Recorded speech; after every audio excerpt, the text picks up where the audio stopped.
राम तो जब ये सृष्टि नहीं थी तब भी थे और राम ये सृष्टि नहीं रहेगी तब भी होंगे। मन में हमारे काशी अयोध्या उतर जानी चाहिए। राम में भी रहीम है, राम में भी शिव है, शिव में भी राम है। अल्लाह भी, अल्लाह वर्ड संस्कृत में भी है और वो भी हमारे हैं। शिक्षा ये नंबर 1 जब होगा तो कंपटीशन से जेलेसी से हेट्रेड पैदा होती है। तो उसके बजाय वो ये होना चाहिए कि हम में प्रेम हो, बच्चों में सत्य हो, ईमानदारी हो, तो एक जीवन जीना कैसे हो वो भी स्कूल लेवल पे सिखाया जाए। अभी मथुरा से पहले दिल्ली में पॉल्यूशन की बहुत बड़ी समस्या है। उसका बहुत सरल समाधान है जो दिल्ली सरकार को करना चाहिए और वो समाधान ये है कि दिल्ली का जो पूरा जंगल है उस जंगल में 90% विलायती कीकर है।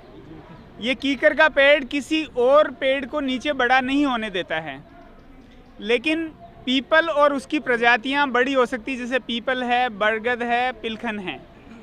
जो बरगद का ये जो पीपल का पेड़ है वो 87% ऑक्सीजन एयर को क्लीन कर देता है, मतलब कार्बन जो होगी उसको ऑब्जर्व कर लेगा और उसकी जगह ऑक्सीजन दे देगा।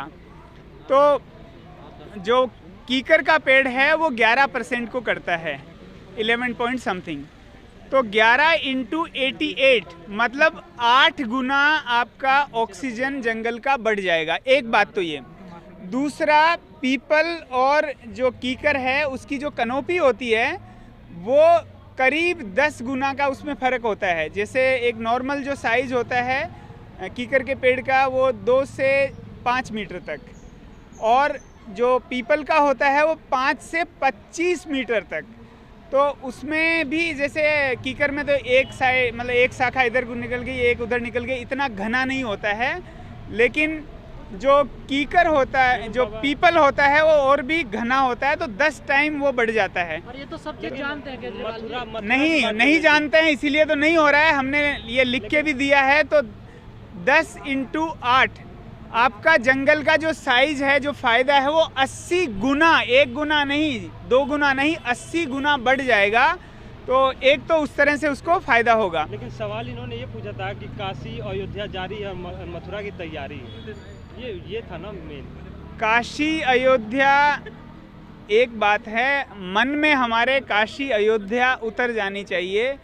जो शब्द राम है वो राम हमारे मन में उतर जाना चाहिए। तो मैं ये नहीं कह रहा हूँ कि जय श्री राम मत कहो, खूब कहो, लेकिन उसको जीवन में भी उतारो, ये मेरा संदेश है। तो आपको लग रहा है कि उनके जीवन में राम नहीं उतरे हैं? जीवन में तो हम किसी के नहीं उतरा है, मेरे भी नहीं उतरा है, आपके भी नहीं उतरे हैं। जीवन में जब उतर जाएगा तो ये धरती स्वर्ग होगी। लेकिन ये कहा गया कि 2014 के बाद से ही और अयोध्या मंदिर बनने के बाद में राम को जगह मिली जो मिलनी चाहिए थी, उससे पहले उनको मिली नहीं थी जगह, झुग्गी झोपड़ी में थी।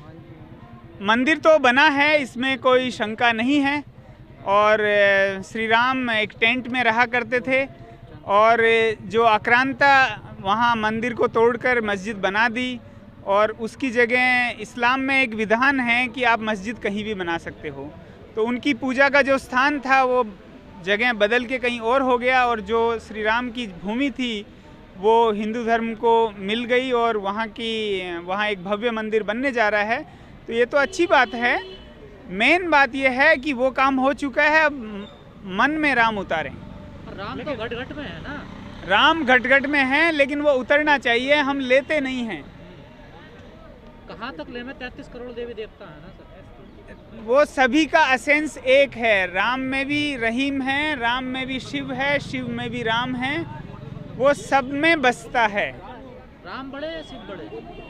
सभी एक हैं। जब एक ही हैं तो बड़े और छोटे का प्रश्न ही नहीं होता है। लेकिन आप बोल रहे हैं कि सबके राम है, लेकिन अब मंचों से ये कहा जा रहा है कि अब तो राम के शरण में कुछ लोग और भी आने लगे जो कभी नाम नहीं लेते थे। बिल्कुल आते हैं, तो आए तो और अच्छी बात है। तो ना कॉपीराइट वाला राम भी एक हैं, रहीम भी एक हैं, अल्लाह भी, अल्लाह वर्ड संस्कृत में भी है और वो भी हमारे हैं। ये सनातन युगों युगों से चला आ रहा है और ये चलता रहेगा। लेकिन ये कॉपीराइट वाला मामला हो गया ना कि पहले हम राम को बोलते थे, अब मन से आप भी बोलने लगे, तो इसका मतलब है कि पहले हमारा कॉपीराइट था, आपको बोलने का अधिकार ही नहीं था। कॉपीराइट तो अभी एक लीगल व्यवस्था अभी शुरू हुई है। राम तो जब ये सृष्टि नहीं थी तब भी थे, और राम जी ये सृष्टि नहीं रहेगी तब भी होंगे। अच्छा, मथुरा में भी जो हो मंदिर रहा है वो बनना सही चाहिए, जगह वहाँ है नहीं कि- बनना चाहिए? बनना चाहिए। तो फिर कैसे बनना चाहिए? मतलब वहाँ पे भी एक मस्जिद को तोड़ के बनना चाहिए या फिर अलग बनना चाहिए? शांतिपूर्ण तरीके से उसका समाधान निकाल लें। नहीं, जैसे आपने कहा ना कि अयोध्या में जो मंदिर बनी वहाँ से एक मस्जिद था, लेकिन ASI का आप देखेंगे, आर्कियोलॉजिकल सर्वे ऑफ इंडिया वाला जो पूरा सर्वे किया गया था, वहाँ पे कोई मंदिर ही नहीं था। ये उसका मैं कोई गहराई में नहीं गया हूँ उन फैक्ट्स की, तो मुझे पता भी नहीं है कि सही में क्या था। और एक गहरा तरीका होता है कि आप ध्यान से बहुत अपने गहरे अंदर जाओ और उससे पता लगा लो कि वहाँ सही में वैसे क्या सही था। कर रहे हैं ना बीजेपी जो कर रही है। शासन बीजेपी का, माननीय प्रधानमंत्री जी का मुझे पसंद आता है। हाँ। एक अद्भुत काम जो अभी हुआ है वो हुआ है राष्ट्रीय शिक्षा नीति। हाँ। उसमें एक तो जो शिक्षा पहले जो ये थी कि थ्योरिटिकल, उसको प्रैक्टिकल बना रहे हैं, वो बहुत बड़ा काम है। दूसरा, शिक्षा जो शिक्षा मतलब एक की नंबर 1 बनने की होड़ जो है, उसके बजाय शिक्षा ये नंबर 1 जब होगा तो कंपटीशन से जेलेसी से हेट्रेड पैदा होती है। तो उसके बजाय वो ये होना चाहिए कि हम में प्रेम हो, बच्चों में सत्य हो, ईमानदारी हो, तो एक जीवन जीना कैसे हो वो भी स्कूल लेवल पे सिखाया जाए। तो उसकी एक पहल हुई है, वो मुझे बहुत अच्छा लगा। एजुकेशन तो भारत का जमीन में जाता है, बिल्कुल खत्म होने के कगार पे है। खत्म है, क्योंकि हमारी शिक्षा वो नहीं है। शिक्षा वो है सा विद्या या विमुक्ते। Education is the one which liberates us, but this education instead of liberating it is creating more desires and desire leads to the misery. अच्छा, आपने कहा कि राष्ट्रव्यापी जो शिक्षा नीति आई है, नई शिक्षा नीति, इससे जी। पहले क्या ऐसे राष्ट्रवाद के आधारित चैप्टर नहीं थे, राष्ट्रवाद पे आधारित कोई, जबकि जो हमारी शिक्षा नीति थी, आप देखो, महात्मा गांधी ने कहा कि शिक्षा वह है जो व्यक्ति और समाज का सर्वांगीण और सर्वोत्कृष्ट विकास करे। फिर स्वामी विवेकानंद ने कहा कि शिक्षा वो है जो the one which aligns the body mind and soul. फिर हमारे जो शिक्षा नीति बैठी तो उसमें कह रहे कि जो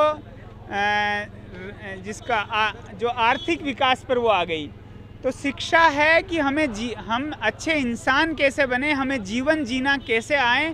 लेकिन जो शिक्षा अभी हो गई है वो सिर्फ कंपटीशन है कि हम 1 नंबर पे पहुँचे। तो अभी सारे बच्चे 1 नंबर पे पहुंचना चाहेंगे तो स्ट्रेस पैदा होगा ही। जब स्ट्रेस है तो वो अच्छा नहीं है जीवन के लिए। वो ठीक है, आपकी बात माना, लेकिन राष्ट्रवादी शिक्षा की बात कर रहा हूँ मैं। जी। क्या इससे पहले यहाँ पे वो चीजें नहीं पढ़ाई जाती थी? नहीं पढ़ाई जाती थी। जिन मुगलों ने, जिनके ये इतने रोड बने हुए हैं, आप इन पे गूगल करके देखिए, आप इनकी बारे में खोज कीजिए। इन्होंने 1-1 लाख लोग मारे। जैसे मेवात जो एरिया था उसमें महिलाएं, बच्चे, पुरुष, बुजुर्ग सबको क्लीन कर दिया, एक इंसान नहीं छोड़ा वहाँ।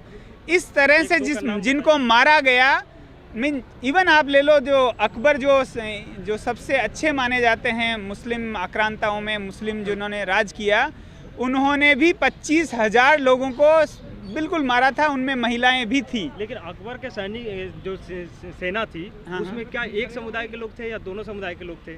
दोनों समुदाय के भी थे, उन्होंने अपने अधीन रख रखा था। लेकिन मैं ये जो बता रहा हूँ, जब इन्होंने 25,000 लोगों को मारा था तो उस समय उन्हीं की सेना थी, उसमें दोनों समुदाय के लोग नहीं थे। चलिए ठीक है।